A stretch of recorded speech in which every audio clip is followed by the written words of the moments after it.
Obrigada. O poema que vos trago hoje chama-se Sarar as Feridas do Mundo.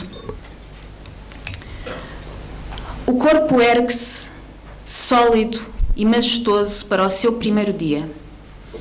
Completo, glamouroso e vazio de lógica, de retórica e de racionalidade. É um corpo sem sexo, sem nexo, sem religião e sem tecnologia. É um corpo livre, são e sem idade. Viveu assim às voltas o seu primeiro bilhão de anos e ainda se passaram muitos mais até que os soubesse contar. Mas isso só aconteceu quando o seu cérebro criou a ciência e com ela justificações para tudo, incluindo os conflitos da sua cabeça. Do seu cérebro, do lóbulo direito para o esquerdo, trouxe a criatividade, a simbologia, a lógica e a comunicação, e assim destacou-se rapidamente dos seus irmãos, já que era o terceiro corpo a contar do Sol e o quinto maior deles todos. Nele passou a existir vida, paz e guerra, e chamaram-lhe mundo, ou planeta azul, ou terra. E durante anos o que dominou foi o seu temperamento matemático, a sua preocupação com a ordem, a clareza e a distinção, com a filosofia positiva, concreta, clara e da simplificação. Evangelizou uma ciência prática e não especulativa. Criou um método universal inspirado num rigor racionalista. Pensou que esse método o levaria à verdade. Pensou que esse método aceitaria apenas o certo e irrefutável. Pensou que esse método eliminaria todo o conhecimento inseguro ou sujeito a controvérsias. Um método que resolveria todos os problemas, dilemas e frequentes tirateimas. Pensou que jamais acreditaria em nada que não tivesse fundamento para ser provado e, com essa regra, nunca aceitaria por certo o que é errado. E chegaria assim ao verdadeiro conhecimento de tudo.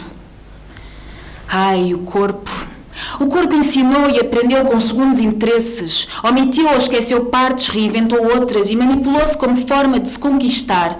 Conquistar e controlar o seu desconhecido, o que não fazia sentido, territórios, órgãos e membros esquecidos de um passado partilhado.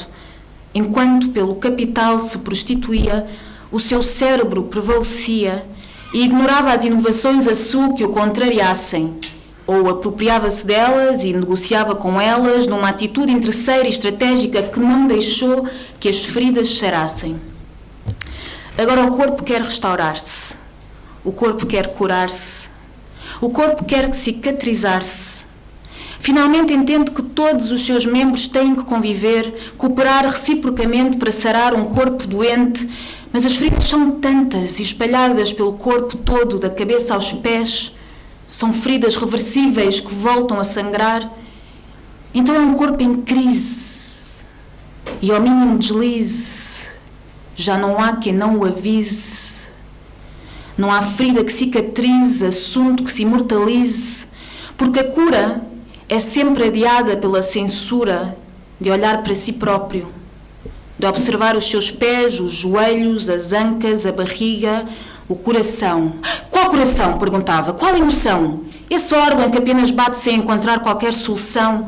Mas mesmo com tanto sangue jorrado, tanta ferida aberta, o coração batia imune sem precisar de operação. Não faz sentido, não tem lógica, não é real, dizia o cérebro. Porque há uma lógica, há uma hierarquia e essa combinação nem sempre é feita de harmonia. Mas na sua mente guardava impressas todas as mentiras, conhecia os seus vícios e porque parecia.